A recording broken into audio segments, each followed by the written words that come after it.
সেদিন রান্নাঘরে কাপে চা ঢালতে গিয়ে পিউ সেটের একখানা কাপ ভেঙে ফেলল। ইচ্ছে করে ভাঙেনি, ছাঁকনি থেকে গরম চা তার হাতের উপরে ছলকে পড়েছিল। মা বলতেই শাশুড়ি সরোজু ছুটে এসেছিলেন রান্নাঘরে। রান্নাঘরে ঢুকেই তার মাথা গরম হয়ে গেল। বাবুনের এক ক্লায়েন্ট সেই রাজস্থান থেকে এনে দিয়েছিলেন কাপ প্লেটের সেটটা, তার একটা ভেঙে ফেলল এরই মধ্যে। তিনি চিৎকার করে উঠলেন, অন্ধ নাকি তুমি? চোখে দেখতে পাও না?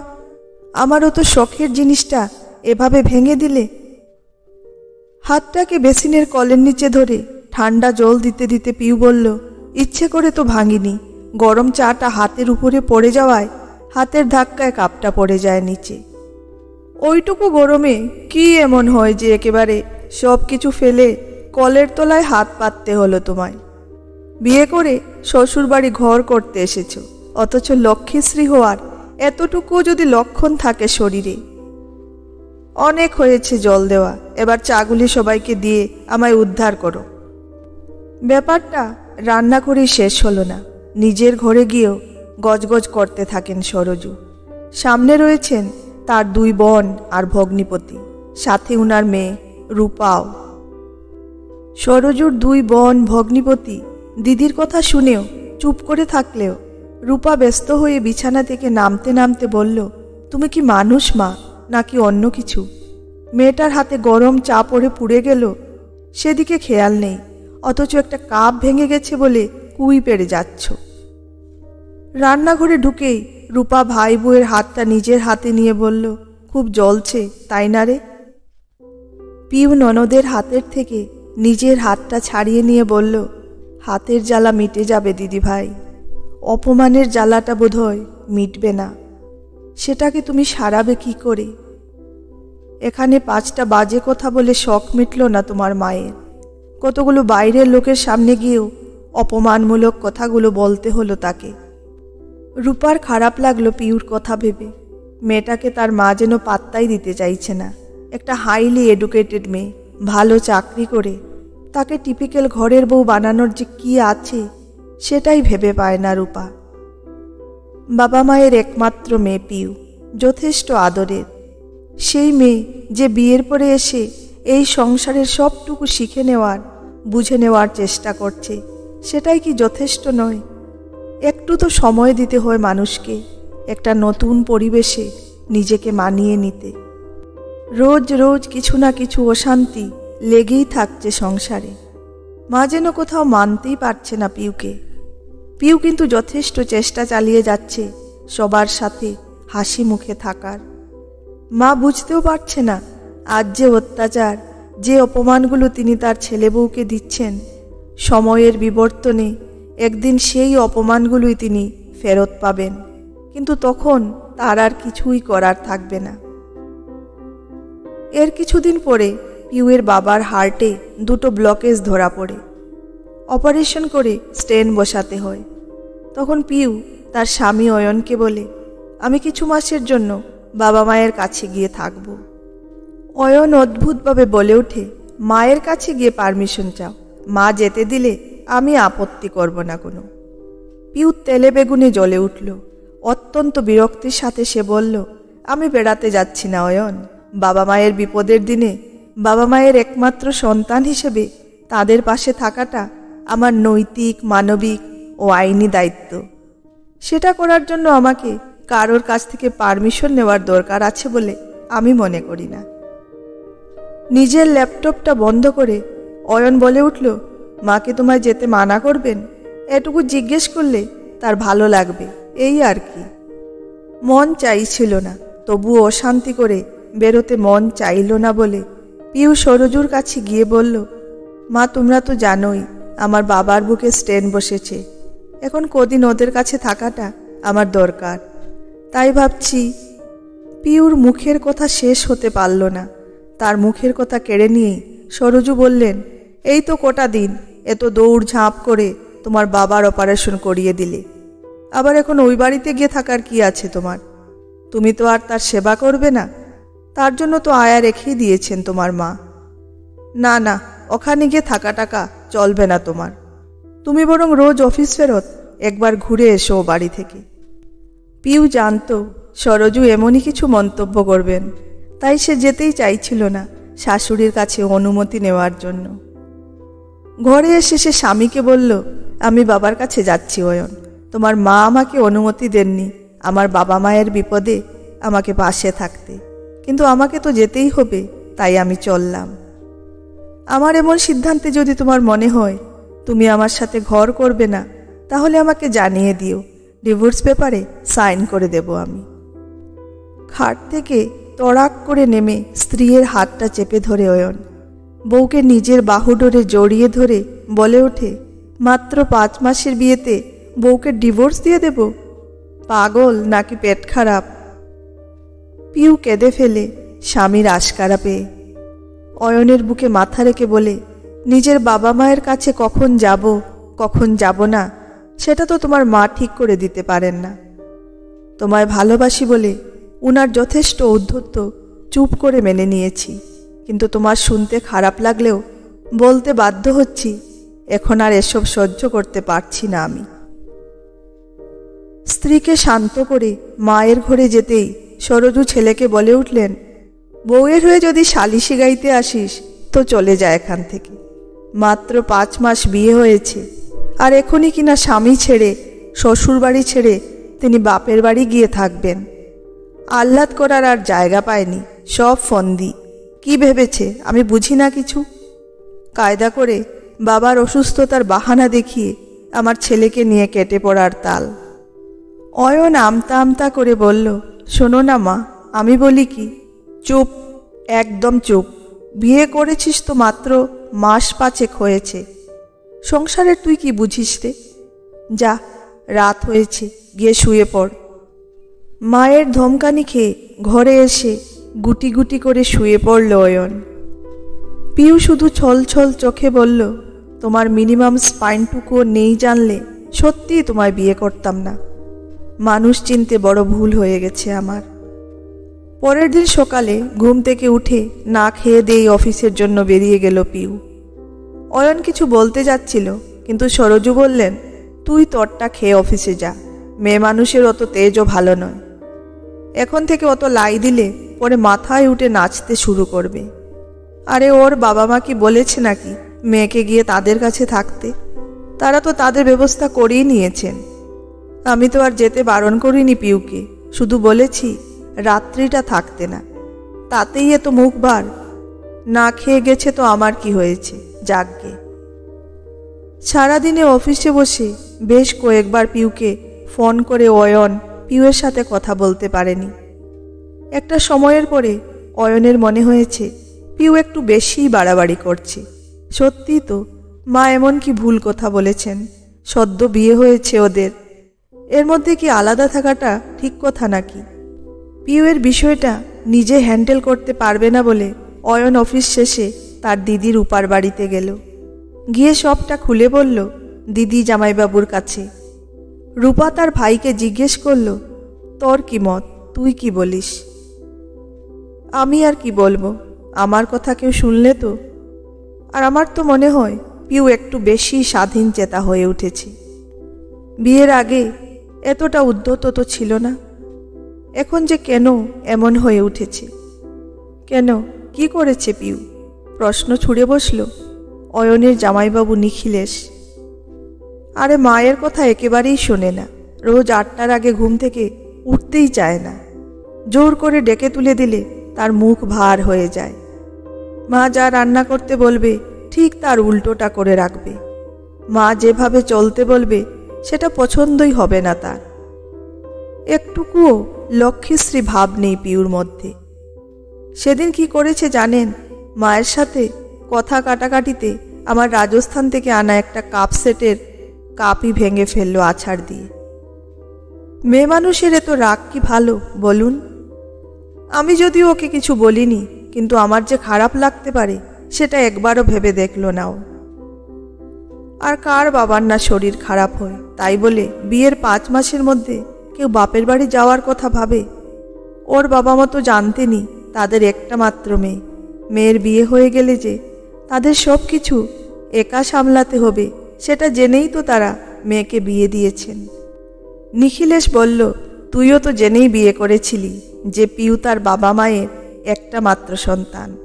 শালাবাবু, রাজকন্যা সহ পুরো রাজত্ব পাওয়ার ইচ্ছে যখন রাখো, তখন শ্বশুর শাশুড়ির আপদ বিপদে তো বউকে ছাড়তেই হবে তোমায়। আমি কিন্তু পিউয়ের দলে। তোদের মায়ের মুখ আজ প্রায় 7 বছর ধরে শুনে আসছি তো, তিনি যে কি চিজ সে জানা আছে আমার। পিউয়ের সাথে খারাপ ব্যবহার করার আগে একবার ভাবিস তোদের বাড়ির মেয়েটাও কারোর বাড়ির বউ, তার সাথে একই ব্যবহার হলে তোদের কেমন লাগবে। যাকগে, তোরা ভাই বোনে কথা বল, আমি যাই তিতলিকে নিয়ে আসি ওর নাচের ক্লাস থেকে। বলাই বাহুল্য, জামাইবাবুর কথা মনে ধরেনি অয়নের। বিয়ের পরে কয়েকটা বছরই তো রোমান্সের সময়, এই সময়ই তো দাম্পত্য জীবনের সুখ লুটিয়ে পুটে নিতে হবে। বাচ্চা হয়ে যাওয়ার আগে যতটা কাছে থাকা যায় পিউয়ের, যতটা উপভোগ করা যায় দাম্পত্যের রাতগুলো, তার মধ্যে যদি পিউ এভাবে মাসের পর মাস ও বাড়িতে গিয়ে বসে থাকে, তাহলে সময় অপচয় কিনা। কিন্তু সে কথা বোঝাবে কে পিউকে? ভাইকে চুপ করে থাকতে দেখে রূপা বলল, কিরে চুপ করে আছিস যে, কি ভাবছিস? অয়ন দিদির হাতটা ধরে বলল, তুই একবার পিউকে বুঝিয়ে বল না দিদি, যাতে ও বাড়িতে গিয়ে ও না থাকে। তোর কথা পিউ ঠিক শুনবে, আমি জানি। রূপা হেসে বলল, আমার কথা আমার মা ভাই শোনে না তো বাইরের একটা মেয়েকে আমি কি জোর করব বল? তবে তোকে একটা বুদ্ধি দিতে পারি, যদি শুনিস। হ্যাঁ হ্যাঁ, বল না, তুই কি বলতে চাস? আমি বলি কি, পিউকে তুই যেতে দে। দেখ, পিউ ওর বাবা মায়ের একটা মাত্র সন্তান, আর বাবা মায়ের বিপদ হলে সন্তান তার কাছে থাকতে চাইবে, এটাই স্বাভাবিক। তুই সেখানে না বলতে পারিস না। দেখলি তো, তোর জামাইবাবুও পিউয়ের হয়ে কথা বলে গেল। আর শুধু নিখিলেশ কেন, যেই শুনবে সেই কিন্তু পিউয়ের হয়ে কথা বলবে। তার চাইতে আমি বলি কি, তুই পিউকে ছেড়ে দে ওই বাড়িতে থাকার জন্য। তবে একা ছাড়বি না, সাথে তুই যা। পিউয়ের সঙ্গে গিয়ে তুইও থাক ওই বাড়িতে। তাহলে যে কারণে পিউকে তুই ছাড়তে চাইছিস না, সেটাও পাবি তুই, আর সবার কাছে নাম সম্মানও পাবি। বউকে কাছেও পেলি নিজের ইচ্ছে মতো, আবার বউয়ের চোখে হিরো হয়ে রয়ে গেলি। অয়ন কিছু একটা ভেবে বলল, কিন্তু মাকে কিভাবে ম্যানেজ করবি সেটা তোর ব্যাপার। তবে মা যে যুক্তি দিচ্ছে, আমার কাছে সেটা ভীষণ ভুল। তোর কি মনে হয় সংসারে কাজ সেরে তারপর 9 ঘন্টা অফিস করে বাবার বাড়ি ঘুরে তোর বউ যখন তর করে ফিরবে, তখন তার শরীর থাকবে তোর সাথে একাত্ম হওয়ার? বিছানায় গা ফেলেই একটা গভীর ঘুম দেবে পিউ।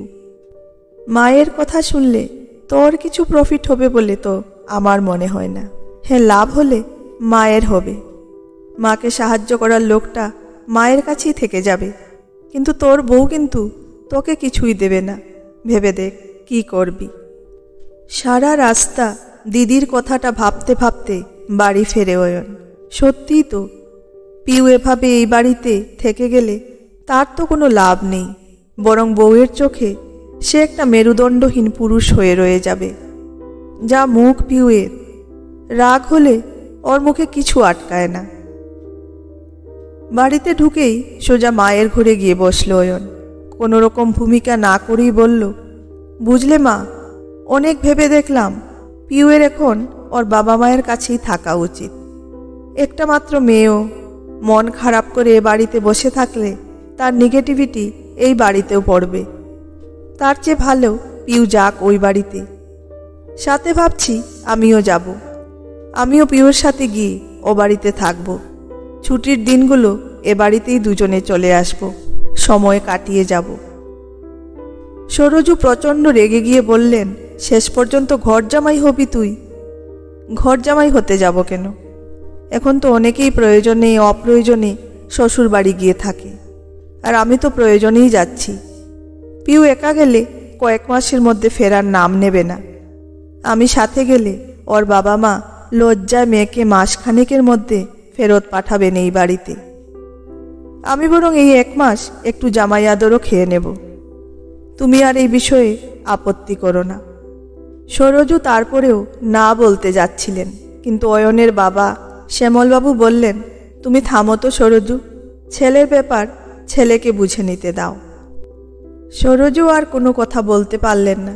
রাত্রে পিউ বাড়ি ফিরলে বেশ হুমকির সুরে তিনি বললেন, আমার যেমন ছেলেকে নিয়ে যাচ্ছ ঠিক তেমন যদি ফেরত না নিয়ে এসেছো তো দেখাবো তোমায় কত ধানে কত চাল। সব কলেজে থাকতেই প্রেম করবে আর আমাদের সংসারগুলোকে নষ্ট করতে আসবে। পিউ জলের বোতলটা এমনভাবে তুলে নিয়ে ঘরে চলে গেল যেন মনে হলো সে তার শাশুড়ির কথার একটা কিছুও কর্ণগোচর করার আগ্রহ দেখায়নি। 2 দিন বাদে ছেলেকে বিদায় জানানোর সময় ছেলের গলা জড়িয়ে ধরে খুব কাঁদলেন সরোজু। মনে হলো যেন অয়ন শ্বশুর বাড়িতে নয়, কারগিলে যাচ্ছে। শ্যামলবাবু হাসতে হাসতে বললেন, বুঝলে পিউ, তুমি আমার বেটার জীবনে আরও আগে আসতে পারতে, তাহলে বেটা কলেজটা মায়ের কোল থেকে বেরিয়ে হোস্টেল থেকে পড়তে পারত। সরোজু স্বামীর উপরে খেঁকিয়ে উঠে বললেন, কেন, আমার ছেলে হোস্টেলে থেকে পড়াশোনা করেনি বলে কি মানুষ হয়নি নাকি? না, চাকরি জোগাড় করার মতো লেখাপড়া তোমার ছেলে শিখেছে বটে, তবে জীবনটাকে নিজের কাঁধে নিয়ে কি করে চালাতে হয় সেটা হোস্টেলে গেলে শিখতে পারত। মায়ের কোলের ছেলে হয়ে কি নিজের পায়ে দাঁড়ানো যায় গিন্নি? যাকগে যাক, ছাড়ো এসব কথা। পিউ, অয়ন, এবার তোমরা এগো, আর ও বাড়ি পৌঁছে একটা খবর দিয়ে দিও, কেমন? অয়ন ভেবেছিল শ্বশুরবাড়ি পৌঁছিয়ে সে প্রত্যেকবারের মতো এবারও খুব জামাই আদর পাবে, কিন্তু সন্ধেবেলায় পৌঁছিয়ে 1 কাপ চা খাওয়ার পরেই পিউ তার হাতে বাজারের থলে ধরিয়ে দিয়ে বলে, যাও তো, পাড়ার বিশুদার দোকান থেকে 2টো দুধের প্যাকেট আর 1 প্যাকেট মুড়ি নিয়ে আসো তো। অয়নের খুব অপমান লাগে, সে জামাই মানুষ, শ্বশুরবাড়িতে এসেই কিনা সে দুধ আনতে পাড়ার দোকানে যাবে। বেশ বিরক্তি নিয়ে সে পিউকে বলল, আমি কেন এসব করতে যাব? এটা আমার শ্বশুরবাড়ি, তুমি অন্য কাউকে দিয়ে আনাও, না হয় নিজে যাও। তোমার শ্বশুরবাড়ি বলে কাজ করবে না কেন? আমি তো দিব্যি শ্বশুরবাড়ি গিয়েই বউ ভাতের পরের দিন থুপিয়ে থুপিয়ে বিছানার চাদর কেচেছিলাম তোমাদের বাথরুমে। বাড়িতে ওয়াশিং মেশিন থাকা সত্ত্বেও তোমার মা একটা চাদরের সেটের জন্য ওয়াশিং মেশিন চালাতে পেরেছিলেন না, ইলেকট্রিক বিল বেশি আসবে বলে। কই, সেদিন তো তুমি বলোনি তোমার মাকে এটা ওর শ্বশুরবাড়ি, সবে বিয়ে হয়ে এসেছে, ওকে দিয়ে এসব কাজ করিও না মা, অন্য কাউকে দিয়ে করাও বা নিজে করে নাও। ফালতু কথা বলে সময় নষ্ট করো না অয়ন, যাও গিয়ে দুধটা নিয়ে আসো। সেদিন রাত্রে বেশ ভালো মন্দ খাওয়ার পরে বউকে কাছে নিয়ে খুব সোহাগ করল অয়ন। অয়নের সব ইচ্ছেতে খুব সুন্দর করে সাড়াও দিল পিউ। রাতটা বেশ মোহময়তায় কাটল দুজনের। একটা দারুণ রাত্রি কাটানোর পরে অয়ন মনে মনে ভাবল, আমার কাজ তো উদ্ধার হয়ে যাচ্ছে, পিউকে সময় মতো কাছে পেলেই হলো, আর কি চাই আমার। পরের দিন সকালবেলাটা রবিবারের শীতের সকাল। বাড়িতে থাকলে এই সময় একটা লম্বা ঘুম দেয় অয়ন, কিন্তু শ্বশুরবাড়িতে এসে সেটা হলো না। বাড়িতে পুরুষ থাকতে পিউ বাজারে যাবে সেটা হয় না ভেবেই পিউয়ের বাবা বিছানায় শুয়ে শুয়েই জামাইকে বললেন, যতদিন তোমরা এই বাড়িতে আছো, বুঝলে অয়ন, বাজারের দায়িত্বটা তুমিই নেবে, আর মাছ কেনার সময়ে মাছের কানকো দেখে নেবে, একটু হাত দিয়ে টিপে টিপে দেখবে মাছটা নরম কিনা। রবিবারে সকাল 7টায় ওঠার অভ্যেস কোনোদিনই ছিল না অয়নের, তাও আবার এই শীতে। সে বাজার যেতে হবে শুনে বউকে বলল, এই শীতের ভোরে কে বাজারে যায় পিউ? আর তুমি জানো না আমি মাছের বাজারে একদম যেতে পারি না। পিউ স্বামীর গালে একটা চুমু খেয়ে বলল, এ কথা বললে কি হয় অয়ন? বাবা কি ভাববেন বলো তো? তার মেয়ে একটা অকর্মণ্য ছেলেকে বিয়ে করেছে যে সংসারের কিছুই করতে পারে না, এমনকি বাজারটাও করতে পারে না। যাও যাও, উঠে যাও। আমার বাবার কিন্তু আবার খুব মাথা গরম, জানো তো। রেগে গেলে হিতাহিত জ্ঞান থাকে না মানুষটার। কি দরকার এসবের? লক্ষ্মী জামাইয়ের মতো টুক করে বাজার থেকে ঘুরে এসো। যাও ডার্লিং। কথাগুলি বলেই কম্বলটা আর একটু মুড়িয়ে নিয়ে পাশ ফিরে শুয়ে পড়ল পিউ। অয়নের খুব রাগ হলো। এতটা নির্দয়ী কিভাবে হতে পারে পিউ, সে বুঝে পেল না। পিউয়ের বাবা মা অয়নের কেউ হয় না, তারা তার সাথে যা খুশি করতে পারেন। কিন্তু পিউ, সে তো ভালোবাসে অয়নকে। অয়নের জন্য কি একটা কথাও খরচ করতে পারল না সে তার বাবা মায়ের কাছে? অয়নের জন্য কি একটা কথাও খরচ করতে পারল না সে তার বাবা মায়ের কাছে? একবারের জন্য কি বলতে পারল না মাকে, আজ তো রবিবার মা, কারোরই বেরোনোর তাড়া নেই, ঘণ্টাখানেক বাদে বাজারে গেলেও কোনো অসুবিধে হবে না, অয়ন বরং একটু শুয়ে নিক এখন। পরক্ষণেই মনে পড়ল তার মাও পিউকে এই দিন 15 আগেও সকাল সকাল উঠিয়ে রান্নাঘরে রান্না করতে পাঠিয়েছিলেন। সকাল 8টায় নাকি ঘরের বউরা বিছানা ছাড়ে না। যেসব বউরা বেশি বেলা অবধি ঘুমায় তারা সব অলক্ষী। তাই পিউর কোনো কথাই গুরুত্ব পায়নি ওই বাড়িতে। এই আগের সপ্তাহের কথা, ঠিক একইভাবে কম্বল নিজের গায়ে ভালোভাবে জড়িয়ে নিজের স্ত্রীকে সে বলেছিল, নতুন বউ শীত বলে সকালে উঠে রান্না করে যাবে না, এটা কেমন কেমন একটা ব্যাপার হয়, তাই না পিউ? আর আমার মায়ের রাগ তো জানো, রেগে গেলে তার মাথার ঠিক থাকে না। দুটো কটু কথা শুনিয়ে দিলে তখন তোমারই খারাপ লাগবে। তার চেয়ে বরং বিছানা ছেড়ে উঠে পড়ো। শুতে হলে দুপুরে ঘুমিও, এখন যাও। পিউ ছল ছল চোখে বলেছিল, অয়ন, আমার অভ্যেস নেই এসবের। অভ্যেস করে নাও ডার্লিং, এখন তো আর তুমি তোমার বাবা মায়ের গুড়িয়া নও, তাই শিখতে তোমায় হবে, নইলে ছাড়ব না। কিশোর কুমারের অগবধূ সুন্দরীর গানের লাইনটা গেয়ে সে পিউকে এটা বোঝালো যে পিউয়ের চোখের জলের কোনো দামই নেই তার কাছে। অয়নের মনে হলো পিউ কি মধুর প্রতিশোধ নিচ্ছে তার সাথে। বাজার থেকে ফিরে এসেই আরেক নতুন অপমানের মুখে পড়ল সে। সবজি বাজারের থলি থেকে সবজিগুলো বার করার সময় গোটা 2 টমেটো পচা বেরিয়েছে বলে টমেটোর প্যাকেটটা ছুঁড়ে ফেলে দিয়ে পিউয়ের মা রজনী বলে উঠলেন, এটা বাজার হয়েছে, কিছুই কি জানো না নাকি? তোমার মা কি তোমায় কিছুই শিখিয়ে উঠতে পারেননি? বিয়ে করে সংসার কিভাবে করতে হয় যখন জানো না, তখন বিয়ে করার এত শখ কেন জেগেছিল শুনি? অয়ন আতকে ওঠে, এ কি ব্যবহার? এমন ব্যবহার কোনো মানুষ আরেকজন মানুষের সাথে করতে পারে? এত নিষ্ঠুরতা! ঘরে যেতেই পিউ চুল আছড়াতে আছড়াতে বলল, খারাপ লাগলো বলো? সাত সকালে এমন বিকট বিকট শব্দ মা তোমায় উপহার দিলেন। আসলে আমার কি মনে হয় জানো অয়ন, মা মাত্রই বোধ হয় এরকম করে কথা বলেন। তুমি একটু মনে করে দেখো, তোমার মাও ঠিক একই কথা আমাকে বলতেন। আমি সবজিগুলো ঠিক মতো কাটতে না পারলে কাটা সবজির থালাটা ছুঁড়ে ফেলে দিতেন। মা মাত্রই এমন হন বোধ হয়। তুমি দুঃখ করো না কেমন? আমার মা রেগে গেলেই এরকম, না হলে অন্য সময় তিনি মাটির মানুষ। অয়নের মনে হলো পিউ তার কাটা গায়ে নুনের ছিটে দিল। দুপুরবেলা খেতে বসে মাছের সবচেয়ে সেরা পিসটা রজনী পিউয়ের পাতে দিলেন, তারপরের পিসটা পিউয়ের বাবাকে, তারপরে যে পিসটা থাকলো সেটা দিলেন অয়নকে। তবে ছোট পিসটা নিজের জন্যই রাখলেন তিনি। অয়নের মনে পড়ল তার মা বাড়িতে সবচেয়ে বড় মাছের পিসটা তাকেই দিতেন। রজনী জামাইয়ের বিষাদগ্রস্ত মুখটা দেখে বললেন, তোমার মায়ের কাছে যেমন তুমি প্রিয়, আমার কাছেও ঠিক তেমনি আমার মেয়ে প্রিয়। ওই বাড়িতে তো পিউ কোনোদিন সেরা পিসটা পেত না, মানে তোমার মা দিতেন না কোনোদিন। তাই আমার কাছে যখন এসে থাকছে তখন কদিন ওকেই সেরা জিনিসগুলো খেতে দেব। তুমি দুঃখ করো না অয়ন, তোমাকে সবচেয়ে ছোট পিসটা দিইনি, ওটা আমিই নিয়েছি। পরের দিন অয়নের দুপুরের পরে একটা ক্লায়েন্ট ভিজিট আছে, তাই ফার্স্ট আওয়ারটা সে ওয়ার্ক ফ্রম হোম করবে বলে ঠিক করল। এদিকে পিউ ঘুম থেকে উঠে খেয়ে দিয়ে 9:30টায় বেরিয়ে গেল অফিসের জন্য। অয়নও লগ ইন করে বসে পড়েছে নিজের কাজে। 10:30 নাগাদ হঠাৎ রজনী ঘরে এসে বললেন, অয়ন বাবু, একটু পাড়ার দোকান থেকে আমাকে কাজু কিশমিশ এনে দাও তো।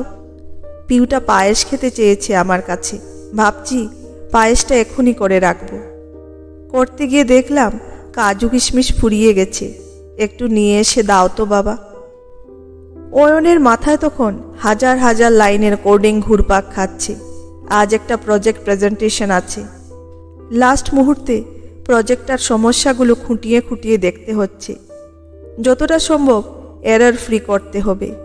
তাই ল্যাপটপের স্ক্রিন থেকে চোখ না সরিয়েই সে শাশুড়ি মাকে বলল, এখন অফিসের কাজ করছি মা, পরে এনে দেব। পরে এনে দেবে মানে কি? আমি পায়েস রান্না করব এখন, আর তুমি আমায় কাজু কিশমিশ পরে এনে দেবে বললেই হলো? আপনি তো জানেন মা, এভাবে কাজ ছেড়ে ওঠা যায় না, অসুবিধে হয়। এখন বিরক্ত করবেন না প্লিজ, কাজ করতে দিন আমায়। রজনী কিছু না বলে চলে যান ঘর থেকে। কিছুক্ষণ বাদে আবার ফিরে আসে অয়নের কাছে। এবার যে তোমাকে একটু উঠতেই হবে অয়ন, পিউয়ের পিসি এসেছেন ওনাকে দেখতে। যাও, গিয়ে পিসিমণির সাথে গিয়ে দেখা করে আসো। অয়ন মুখ গম্ভীর করে বলে, এখন পারবো না। রজনী হঠাৎ করে অয়নের ল্যাপটপটা নামিয়ে রেখে বলেন, উঠে যেতে বলেছি, উঠে যাও। ঘরে অতিথি এলে তার সাথে যে একটু দেখা করতে হয়, সেই সভ্যতাটাও কি তোমার মা তোমায় শেখাননি? উঠে যাও, গিয়ে দেখা করে আসো। লোকে কি বলবে? বাড়িতে জামাই থাকার পরেও আত্মীয় স্বজন এলে দেখা করতে আসে না। আমাদের মান সম্মান সব জলাঞ্জলি দেবে নাকি? অয়ন প্রচণ্ড রেগে গিয়ে কর্কশ স্বরে বলে ওঠে, আমি সিনেমা দেখছি না ল্যাপটপে, অফিসের কাজ করছি। এখন আপনার আত্মীয়ের সাথে দেখা করার চেয়ে আমার অফিসের কাজ করাটা বেশি জরুরি। কিছু ভুল হয়ে গেলে সিনিয়রের গালিটা আমি খাবো, আপনি নয়। চাকরিটা গেলে আমার যাবে, আপনার নয়। কেন বুঝতে পারছেন না আপনি? রজনী একটা ব্যঙ্গাত্মক হাসি ঠোঁটের কোণায় এনে বললেন, অফিসের কাজ করতে করতে যে ওঠা যায় না, সেটা যখন তোমার মা বোঝেননি, তখন আমি বুঝতে যাব কেন? তোমার চাকরিটা চাকরি, আর আমার মেয়ের চাকরিটা বুঝি চাকরি নয়? তোমার কাজে ভুল হয়ে গেলে যেমন তোমায় অফিসে কথা শুনতে হবে, সেরকম পিউকেও তো শুনতে হয়েছে। তোমার মা যদি তার বোনদের সাথে পিউয়ের দেখা করাটাকে পিউয়ের বাড়িতে বসে অফিসের কাজ করাটার থেকেও বেশি গুরুত্ব দেন, তাহলে আমি কি বেশি দাবি করেছি? যাও, কথা না বাড়িয়ে উঠে যাও। মরতে এসেছিলাম এই বাড়িতে বলেই অয়ন উঠে গেল পিউয়ের পিসির সাথে দেখা করতে। অফিসে আজ বিনয়দা হেভি ঝাড় দিয়েছেন অয়নকে। ক্লায়েন্টকে ডেমনস্ট্রেশন দেওয়ার সময় ইনভেন্টরি পার্টে বেশ কিছু এরর এসেছে, যেটা অয়নেরই ঠিক করার কথা ছিল। রাত্রে বাড়ি ফিরেও শান্তি পায় না সে। ঘরে ফিরে নতুন অশান্তি তৈরি হয়। রজনীর মুখ ভার, জামাই ছোট মুখে বড় কথা বলে কি করে? বলে কি না, মরতে এসেছিলাম এই বাড়িতে। কেন? কি খারাপ ব্যবহার করা হয়েছে তার সাথে?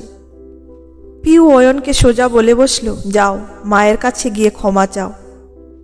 সারাদিনের মানসিক ক্লান্তির পরে আর এই নাটক ভালো লাগছিল না অয়নের। তবুও সে শান্ত গলায় পিউকে বলল, আমার দোষটা কোথায় বলবে একটু? তখন অত টেনশনের মধ্যে উনি এসে যদি ওভাবে বিরক্ত করতে থাকেন, তো মাথা ঠিক থাকে নাকি? আমার তো কোনো দোষ নেই, আমি কেন শুধু শুধু ওনাকে সরি বলতে যাব? পিউ মুখটাকে কঠিন করে বলল, দোষ আছে কি নেই আমি জানি না, আমার মা কষ্ট পেয়েছেন তোমার ব্যবহারে, অতএব তুমি ক্ষমা চাইবে আমার মায়ের কাছে। অয়নও জেদ ধরে বলল, বলবো না আমি সরি, তাহলে এক্ষুনি বেরিয়ে যাবে আমার বাড়ি থেকে। পিউয়ের মুখে এমন কথা শুনবে এমনটা সত্যিই কোনোদিন ভাবেনি অয়ন।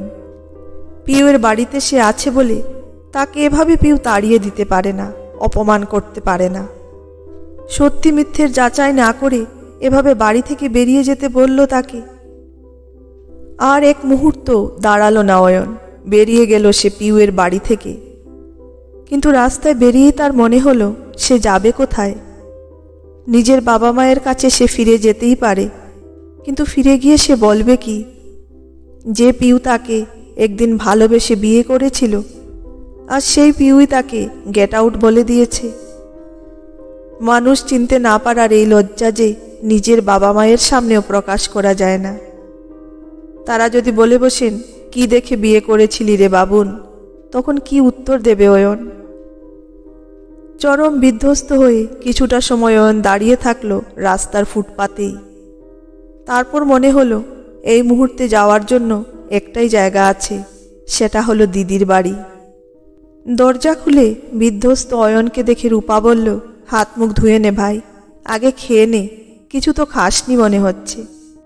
খাবার টেবিলে বসে গুনতির বাইরে রুটি দেখে অয়ন তার দিদিকে জিজ্ঞেস করল, আজ কারোর তোর এখানে আসার কথা ছিল নাকি রে দিদি? তোর বাড়িতে তো গুনতি রুটি হয়। রূপা থালায় তরকারি বাড়তে বাড়তে বলল, আজও গুনতি রুটিই হয়েছে। আমার ভাগের রুটিটা কি বাড়তি নয়? উৎসুক হয়েই প্রশ্ন ছুড়ল অয়ন। নিখিলেশ হাসতে হাসতে বললেন, তোর ভাগের 4টে রুটিও তোর দিদি বানিয়ে রেখেছে আজ। পিউ ফোন করে বলল তো তোর দিদিকে তুই না খেয়ে বেরিয়ে এসেছিস ওই বাড়ি থেকে, তোর জন্য যেন রুটি বানিয়ে রাখে তোর দিদি। অয়ন চুপ করে কিছু ভাবছে দেখে রূপা বলল, ভাবছিস তো ভাই, পিউ কি করে জানলো যে তুই বাড়ি না গিয়ে আমার এখানেই আসবি? কারণ সবচেয়ে কাছের মানুষটার কাছ থেকে বিতাড়িত হলে আর যাই হোক না কেন বাবা মায়ের ঘরে ফেরা যায় না। তাও তো তোর দিদির বাড়ি আছে। তুই যেদিন পিউকে গেট আউট বলেছিলি, সেদিন তো পিউ একটা দিদির বাড়িও পায়নি রাতটুকু আশ্রয় নেবে বলে। বুঝতে পারছিস কেমন লাগে অন্যের বাড়িতে পলে পলে অপমানিত হতে? পিউয়ের বাবা মা একটাও বাড়তি বাজে ব্যবহার কিন্তু তোর সাথে করেননি, বরং আমাদের মায়ের চেয়ে কম দুর্ব্যবহারই করেছেন তোর সাথে। মা তো তোর কাছে পিউয়ের নামে মিথ্যে মিথ্যে বানিয়েও কথা বলে, সেটা তো উনি করেনি তোর সাথে। বুকে বড্ড লাগে রে ভাই, তুই বুঝবি না। অয়নের চোখে মুখে বিস্ময়, এসব কি বলছে তার দিদি? অয়নের জামাইবাবু এবার বলে উঠলেন, এই 2 দিন তোর সাথে পিউদের বাড়িতে যা যা হয়েছে তার সবটার পরিকল্পনায় কিন্তু তোর দিদির আর আমার। তোকে যদি এমনি বোঝানোর চেষ্টা করতাম তাহলে তুই কোনোদিনই বুঝতিস না। পিউ তোদের বাড়িতে যে সমস্যাগুলোর মুখোমুখি হয়েছিল, সেই সমস্যাগুলি তুই নিজে ফেস করলি বলে ব্যথাটা কোথায় লাগে অনুভব করতে পারলি বোধহয়। এখন নিশ্চয়ই পিউয়ের কষ্টটাকে ফিল করতে পারছিস। অপমানের জ্বালাটা ওকে কতটা দগ্ধ করেছে বুঝতে পারছিস নিশ্চয়ই। একরাশ বিরক্তি নিয়ে অয়ন তার দিদি জামাইবাবুকে বলল, এসব নাটক কেন করা বলতে পারেন জামাইবাবু? কারণ তোর মায়ের সন্তানের প্রতি অতি বাৎসল্য মানসিকতা। পিউ তার আদরের বাবুনকে তার কাছ থেকে কেড়ে নিয়েছে বলে এক অদ্ভুত পৈশাচিক ব্যবহার তিনি করে গেছেন পিউয়ের সাথে। পিউয়ের জায়গায় অন্য কোনো মেয়ে এলেও হয়তো সেটাই হতো, কিন্তু পিউ যতটা কষ্ট পেল তোদের বাড়িতে, অতটা কষ্ট বোধহয় সে পেত না। পিউয়ের অপরাধটা কোথায় জানিস বাবুন? পিউ ভালোবেসে তোকে বিয়ে করেছে। তুই তোর মায়ের অনুমতি ছাড়া ওই মেয়েটাকে তোর মায়ের সংসারে ঢুকিয়েছিস। তাই ছলে বলে কৌশলে তোর কাছে পিউকে ছোট করে রাখতে চেয়েছে তোর মা, আর তার সাথে তোকেও ছোট করতে চেয়েছেন। তোকে ভাবতে বাধ্য করতেন উনি তোর জীবনসঙ্গী নির্বাচন করা ভুল ছিল। নিখিলেশের কথা ফুরোনোর সাথে সাথে রূপা বলে উঠল, যে কাজে তোর আপত্তি আছে সে কাজ কেন পিউকে করতে হবে বলতে পারিস? মেয়ে মানেই তাকে রান্না জানতে হবে, ঘর গোছাতে হবে, সবজি কাটা শিখতে হবে। একটা সংসার সামলানো কি শুধুই একটা মেয়ের কাজ? তোর অফিসের কাজটা কাজ, পিউয়ের অফিসের কাজটা কি কাজ নয় রে? যখন লেখাপড়া করেছিস তোরা, তখন ওর পরীক্ষাটা কি তুই দিয়ে এসেছিস? একটি ছেলের সাথে পাল্লা দিয়ে যখন মেয়েরা লেখাপড়া শিখে, চাকরি করে, সমাজে নিজের জায়গা তৈরি করে, তখন সংসারে কেন তারা শুধু ঘরের বউ হয়ে রয়ে যাবে? এর কি প্রতিবাদ হওয়া উচিত নয়? তুই যদি পিউয়ের বাড়িতে গিয়ে জামাই আদর পাবি বলে ভেবে থাকিস, তবে পিউই বা তার শ্বশুর বাড়িতে বৌমার আদর পাবে না কেন? যে মেয়েটা রুটিই খেতে পারে না, তাকে মা বাসি রুটি খাওয়ায়। খোঁজ নিয়ে দেখেছিস কখনো তোর বউকে কতটা মানসিক নির্যাতন দেয় তোর মা? পিউয়ের হাতে সেদিন গরম চা পড়ে গেল বলে মায়ের শোকের কাপটা ভেঙে গেল। মায়ের তাতেই দুঃখের শেষ থাকলো না। মেয়েটাকে একটু যত্ন তো করলই না, বরং মাসিদের সামনেও অপমান করে গেল। তোর ভালোবাসা তোর সম্পদ ভাই, তাকে রক্ষা করাও তোর কর্তব্য।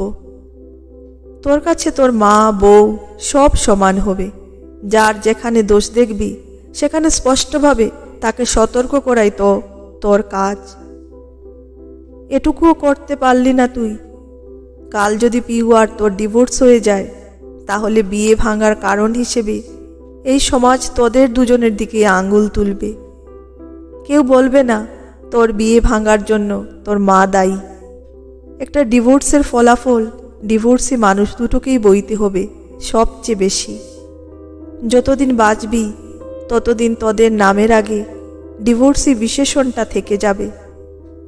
ভেবে দেখতো লোকসানটা কার? মায়ের এখানে কোনো ক্ষতি আছে কি? খাওয়া শেষ করেই অয়ন বলল, দিদি আজ চলি রে, পরে আবার আসবো। কোথায় যাবি এখন? পিউদের বাড়িতে। পিউয়ের বাবা মায়ের কাছে ক্ষমা চাইতে হবে আমায়। তাদের মেয়ের দায়িত্ব আমি তো হাত পেতে নিয়েছিলাম। অয়ন দেখল পিউদের বাড়িতে ঢোকার রাস্তার মুখেই পিউ দাঁড়িয়ে আছে। অয়ন বুঝতে পারল পিউ তারই অপেক্ষাতেই দাঁড়িয়ে আছে এখানে। কাছে আসতেই পিউ তার হাতটা ধরে বলল, তোমাকে সত্যি কষ্ট দিতে চাইনি আমি, সবই পরিস্থিতি ছিল। অয়ন বউয়ের হাতটা নিজের হাতে নিয়ে বলল, রাত প্রায় 12টা বাজতে যায়। এই সময় কেউ এভাবে শুনশান গলিতে একা দাঁড়িয়ে থাকে? চলো বাড়িতে গিয়ে কথা বলবো। পিউদের বাড়িতে ঢুকতেই পিউয়ের মা প্রায় কাঁদো কাঁদো হয়ে বললেন, অয়ন বিশ্বাস করো বাবা, এই দুদিন তোমার সাথে যা যা ব্যবহার করেছি তার একটাও করতে চাইনি আমি। তুমি এ বাড়ির জামাই, আমাদের পিউয়ের ভালোবাসার মানুষ, আমাদের কত আদরের তুমি। কিন্তু তোমার দিদি জামাইবাবু বললেন, তোমাদের দুটিকে সুখী থাকতে দেখতে গেলে নাকি এইগুলো করতেই হবে আমাদেরকে। নিজের সন্তানকে কোন বাবা মা না সুখী দেখতে চায় বলো? চায় মা, এখনো অনেক মা আছেন যারা ছেলের সুখকে সহ্য করতে পারেন না। ভাগ্যিস আপনারা মেয়ের মা, তাই পাষাণ হৃদয়ে তৈরি হয়নি আপনাদের। যাগ্গে, আরও কদিন আপনার মেয়ে আপনাদের কাছে থাকবে, আমিও থাকবো সাথে। কি থাকতে দেবেন তো? পিউ বুঝতে পারে না অয়নের ভাষা। অয়ন নিজের স্ত্রীর দিকে তাকিয়ে বলে, তুমি আর ওই বাড়িতে ফেরত যাবে না পিউ। আমি একটা ভালো দেখে বাড়ি ভাড়া নিয়ে তারপরে তোমাকে এখান থেকে নিয়ে যাব। আমার মা যতদিন না তোমাকেও তার সন্তান বলে নিজের বুকে টেনে নিচ্ছেন, যতদিন না তোমাকে ওই বাড়িতে পূর্ণ মর্যাদা দিচ্ছেন, ততদিন তুমি আমি ওই বাড়ি থেকে দূরে থাকব। হ্যাঁ, বাবা মায়ের সাথে রোজ দেখা করতে যাব, তাদের যা লাগবে তার জোগানও দিয়ে দেব, কিন্তু থাকবো না একসাথে। সত্যি তো, দিদি ঠিক কথাই বলেছে। শিক্ষায় দীক্ষায় কাজে কর্মে জীবনে প্রতিষ্ঠিত হওয়ায় সব জায়গাতেই যদি মেয়েরা ছেলেদের পাশে নিজেদের জায়গা অর্জন করে নিতে পারে, তাহলে সংসারে আর শ্বশুর বাড়িতেও তাদের জায়গাটা সমান সমান হবে না কেন? তারপর শাশুড়ির দিকে তাকিয়ে সে বলল, গত 2 দিন ধরে আপনার অনেক মুখ ঝামটা খেয়েছি আমি। এবার বেশ কড়া করে বড় কাপের 1 কাপ কফি করে খাওয়ান দেখি, খেয়েই ঘুমোতে যাব। কাল সকালে আবার বাজার যেতে হবে তো আমায়। পিউ স্বামীকে কিছু বলতে যাচ্ছিল বোধহয়। অয়ন তাকে থামিয়ে দিয়ে বলল, থ্যাঙ্কসটা দিদিকে জানিও, আমাকে নয়। ওর চাটি খেয়েই তো সিধে হলাম আমি। ঘরে ঢুকে ভিডিও কলে ননদকে ফোন করে পিউ বলল, তোমার মতো ননদ থাকলে সত্যি কোনো ভাই বউয়ের কপালে দুঃখ থাকবে না দিদি ভাই। আদর মাখা গলায় রূপা বলল, আরে ধুর পাগলি, একটা মেয়ে হয়ে আরেকটা মেয়ের জন্য এটুকু করব না তা কখনো হয় রে? তোর জায়গায় নিজেকে বসিয়েছিলাম যে, তাই তো সব কুয়াশা কেটে গেল মন থেকে। আমাদের সবারই বোধহয় একবার স্থানান্তর হওয়া উচিত একে অপরের পরিস্থিতিতে, তবেই আমরা অন্যের কষ্টটা বুঝতে পারবো ভালোভাবে। মোবাইলের 2 প্রান্তে 2 নারী তখন সুখী মনে গল্পে ব্যস্ত। মেয়েরা যে মেয়েদের শত্রুই হয় না, কখনো কখনো বন্ধুও হয়। রূপা তার প্রকৃষ্ট প্রমাণ।